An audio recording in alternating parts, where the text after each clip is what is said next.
Dear brothers and sisters, now we are coming to the fifth part of my presentation. So first we saw how Jesus introduced or spoke about the Holy Eucharist even before he established the Holy Eucharist at the Last Supper. Then we had in two sections a comparison between the Old Testament and a New Testament Passover, and then now we have been seeing how Jesus established the Holy Eucharist, and I mentioned that there are 15 steps, and before that 4 steps of preparation, and we saw the first 2 steps of the preparation.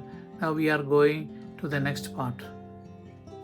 The third step for the preparation for Passover was washing the feet of the guests who come to the house for the Passover celebration.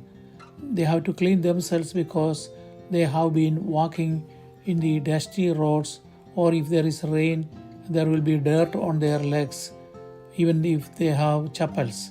So they wash the feet, and that wash the feet has to be done by a slave or a servant or by the host himself. And another reason for washing the feet was that they were eating in a reclining position because their tables were only 1.5 feet or 18 inches high. So they sit on a mat or a cushion and recline to one side and take food from their table and eat. So they need to wash their feet so that their feet, even if it comes close to their face, it should not smell. And then the apostles had no servant among them. They were fighting against themselves who is the greatest among them. So no one wanted to wash the feet of one another. So they skipped that ceremonial washing before the Passover celebrations. So Jesus had observed that, and usually the washing of the feet has to be done before the Passover meal.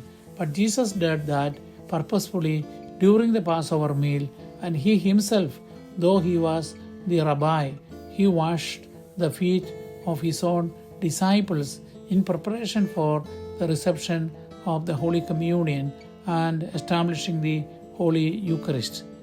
And so Jesus washing the feet reminds us that we need to be humble, because Jesus said, as I did that, you have to be serving one another. And also it shows the need of purity before someone administering the sacrament and also receiving the sacrament of the Holy Eucharist. Now we come to the fourth step. The fourth step was the table setting. That means setting up of the table. That is the last part of the preparation. See, Jesus asked Peter and John to go ahead and to prepare the table. And so they went to the Mark's house. They set up everything for the Passover meal. There were so many items that they had to prepare, including 4 wine glasses or flower glasses with a bottle of wine, and also several candles were lit, and they had matzah bread and also other vegetables, vinegar, nuts, fruits, all those stuff they were there. And they will be seated or reclined according to the age or according to their social position. Now we come to the 15 steps of the Passover celebration, which the Jews even now observes. But I skip the first 11 steps because they are not relevant now. But if you are interested, if you can see that at my website called christianhomily.com, or in that website you can search for Holy Thursday, Last Supper, or washing of feet, or Holy Eucharist, and then you will find the written presentation as well as a video presentation on the Jewish Passover celebration and its comparison with the Christian Passover. Now come to the 12th step. Jesus established the Holy Eucharist starting from the 12th step, making use of a half piece of matzah bread. The half piece called, because there are 3 pieces of matzah bread, the dry bread, and According to the Christian interpretation, it represents Father, Son, and the Holy Spirit. So the middle one represents Jesus, and the head of the family breaks the middle bread into two pieces and hides one piece in a white cloth somewhere else before he starts the Passover celebration. So he is hiding that from the children. And at the 12th step, he will ask the children to go and find out this like a treasure hunt. And if they find it and bring it, then he will unwrap it and give a gift to the child who found it. And so this is also symbolic of the death, burial, and resurrection of Jesus Christ. And then when that piece of bread, matzah bread, is brought, the head of the family will break it into pieces, and he will share that with all who are present from the one bread. And they all ate from that one piece of bread. Then the words he will be saying is, "This is the bread of affliction that our fathers ate in Egypt," because this is not a very nourishing bread. It is a dry bread.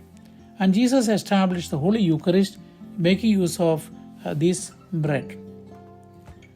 And before drinking the third cup of wine, so there are 4 cups of wine, 2 cups of wine are already taken. The third cup is the most important cup. And then Matthew writes, Jesus took the bread, saying the blessing, and broke it and gave it to the disciples, saying, "Take and eat, this is my body." This is not a bread, this is not a symbol of my body, this is my body. And this specially cooked unleavened bread symbolized the sinlessness of the person. We know that when Abraham went to save Lot and his family, then when he came back with the riches, he met in Salem, which is Jerusalem, the priest called Melchizedek. And the priest offered bread and wine. He is the king as well as a priest, and he offered to God bread and wine. So Jesus is the new priest of Salem in Jerusalem. He is the king and he is the priest, and he offered the bread and wine. But one change is that he made it as his own body and the blood. So Jesus became the high priest after the order of Melchizedek. He is the priest as well as he is the king of Jerusalem. So Jesus received Melchizedek offering and replaced the animal sacrifice in the temple with the Holy Eucharist.